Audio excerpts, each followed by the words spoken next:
মসজিদের উপরতলা বা ground floor মার্কেটের জন্য ভাড়া দেওয়ার বিধান কি? অনেক চেষ্টা করেও গুনাহ থেকে বাঁচতে পারছি না, কি আমল করলে গুনাহ থেকে বিরত থাকতে পারবো? আমার বন্ধু ড্রাইভিং লাইসেন্স বানিয়েছে, কিন্তু সে ড্রাইভিং এর কোনো পরীক্ষা দেয় নাই। সে দালালদের মাধ্যমে টাকা দিয়ে ড্রাইভিং লাইসেন্স করেছে। এখন সে লাইসেন্স দিয়ে হালাল পথে ইনকাম করলে তার ইনকাম হালাল হবে কিনা? শরীরের লোম যেমন হাতে পায়ের লোম বা পেটের লোম পরিষ্কার করলে কি গুনাহ হবে? আপনাদের যে সমস্ত প্রশ্ন ইতিমধ্যে পেয়েছি সেগুলোর উত্তর দেওয়ার পালায় প্রবেশ করতে চাই।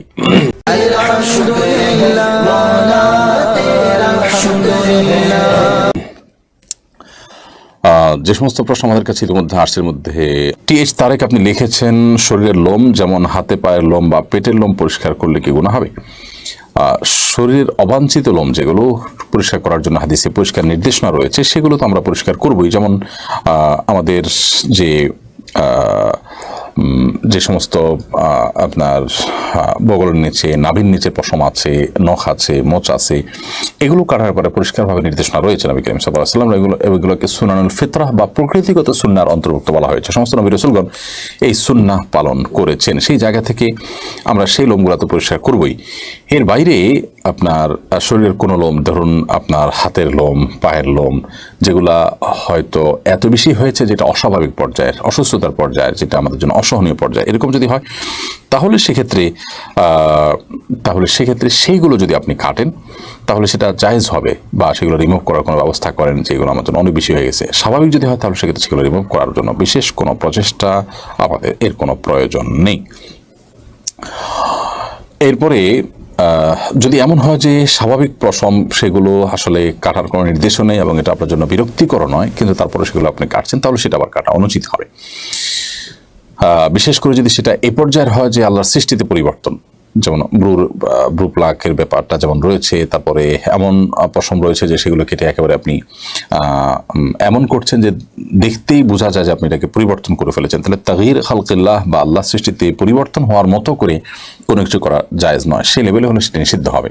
এটা নির্ভর করে যে আপনি কি করছেন, কতটুকু করছেন, সেটা দেখতে কেমন হচ্ছে, বিশেষ করে সেটা অমুসলিম কারোর সাথে সাদৃশ্য গ্রহণ হচ্ছে কিনা। যদি সেটা হয়, সাদৃশ্য যদি হয় তাদের সাথে, তাহলে সেক্ষেত্রে সেটা না জায়েজ হতে পারে। এমনিতে কমন কথা হলো যেগুলো পরিষ্কার করার নির্দেশনা রয়েছে নাভির নিচের, বগলের নিচে এবং মোচ ইত্যাদি, সেগুলো তো আমরা পরিষ্কার করবই। এর বাইরে অন্য যেগুলো আছে সেগুলো বিরক্তিকর পর্যায়ে হলে তখন সেক্ষেত্রে সেগুলো আমরা রিমুভ করতে পারি।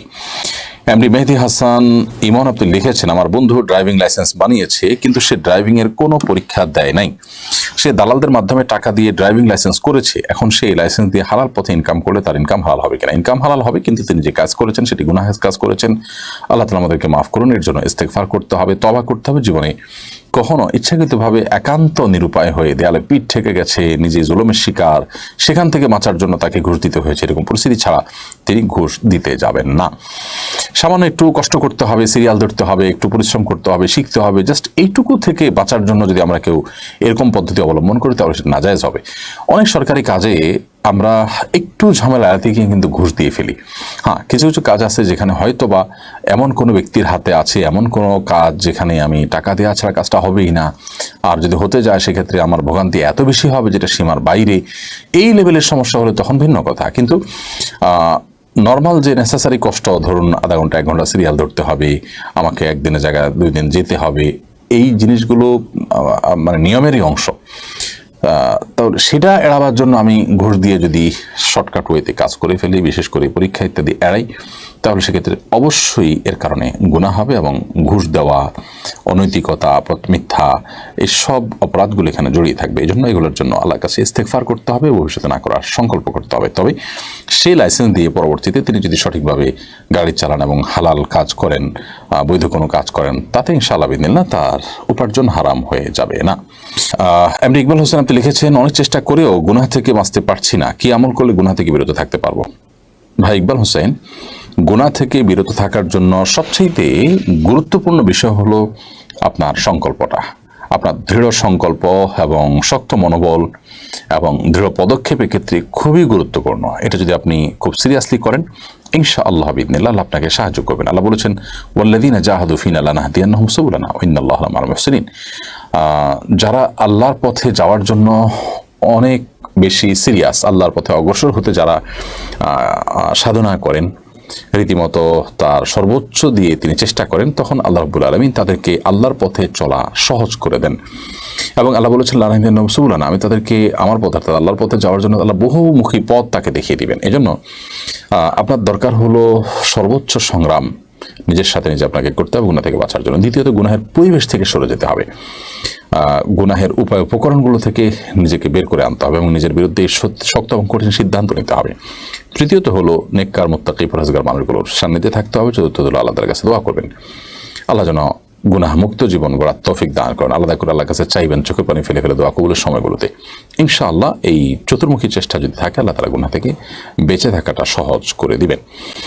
এমডি ইসাক আহমেদ আপনি লিখেছেন, মসজিদের উপরতলা বা গ্রাউন্ড ফ্লোর মার্কেটের জন্য ভাড়া দেওয়ার বিধান কি? অনেক ওলামা ইকরাম সেটিকে নিষেধ করেন, কারণ মসজিদ যেটি হবে সেটি আসলে আগাগোড়া মসজিদ হবে, অর্থাৎ একেবারে পাতাল থেকে নিয়ে আকাশ পর্যন্ত সবটুকুই মসজিদ হিসাবে পরিগণিত হবে। তবে হ্যাঁ, মসজিদ এর এরিয়াতে মসজিদের স্বার্থ সংশ্লিষ্ট কোনো বিষয় তো হতেই পারে, যেমন ইমামের কক্ষ হলো, ওয়াশরুম হলো, ওযুখানা হলো, সেগুলো হতেই পারে, এগুলো হওয়া দোষের বিষয় নয়। কিন্তু যখন মসজিদের উপরে বা নিচে মার্কেট হবে, তখন সেটা মসজিদের যে মর্যাদা সেটাকে কিছুটা হলেও ক্ষুণ্ণ করবে। তবে সমকালীন ওলামা ইকরামের এবং যুগশ্রেষ্ঠ যে সমস্ত আলেমগণ আছেন, স্কলারগণ আছেন, তাদের ফতোয়া হলো যে খুব ঘনবসতিপূর্ণ এলাকাতে যদি ধরুন একটা ভবনে আলাদা করে মসজিদ করার মতো জায়গা নেই, তাহলে তার কোনো একটা জায়গাকে মসজিদের জন্য ফিক্স করা হলো, উপর নিচে বাসা হলো, সেটাকে তারা জায়েজ বলেছেন। অথবা আমাদের ঢাকার মতো যদি এরকম গিঞ্জি শহর, যেখানে আসলে অনেক বেশি জায়গার অভাব, অর্থাৎ বেশি পরিমাণে জায়গা সব জায়গা নেই, তো সেরকম ক্ষেত্রে যদি এরকম হয় এবং এটা মসজিদের জায়গা হয়, মসজিদের জন্য ওয়াকফ করা হয়, আর উপরের অংশগুলো মসজিদের স্বার্থ সংশ্লিষ্ট কাজে ব্যয় করা হয়, এটা জায়েজ হতে পারে সেই শর্তে। তবে আমাদের প্রচলিত বিভিন্ন মসজিদে যে নিচতলা বা দোতলা বা তিনতলা যে কোনো একটা ফ্লোর বা দুটো ফ্লোর মসজিদে রেখে তার উপর নিচে যে আমরা মার্কেট করি, এক্ষেত্রে মসজিদের মর্যাদা অনেক সময় ক্ষুণ্ণ হয়। ধরুন সেখানে হারাম কেনাবেচা হলো, বিড়ি সিগারেট কেনাবেচা হলো, স্যালুন হলো, এরকম কিছু যদি হয়, তাহলে সেটা তো এমনিতেই নাজায়েজ, আর মসজিদ হওয়ার কারণে সেই নাজায়েজটা আরও বেশি। তো খোলাসা কথা হলো যে উত্তম হয় মসজিদের উপর থেকে নিচ পর্যন্ত মসজিদ সংশ্লিষ্ট কোনো কিছু রাখা, মার্কেট ইত্যাদি না করা, যেগুলোতে মসজিদের যে ভাব গাম্ভীর্য সেটাকে নষ্ট করে।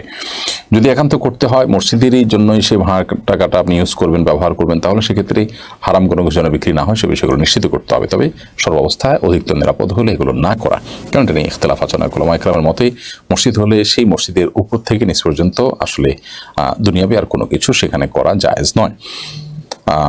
এই মতটার কারণে অধিকতর নিরাপদ হলো কিছু না করা। তবে যদি করেন তাহলে সেক্ষেত্রে হারাম আইটেমগুলো যেন কেনাবেচা না হয়, নিষিদ্ধ কোনো কিছু না থাকে, শরীয়ত বিরোধী কিছু না থাকে, এবং এটা মসজিদ সংশ্লিষ্টই হয়, তাহলে সেটি জায়েজ হতে পারে অন্য অপর মত অনুযায়ী।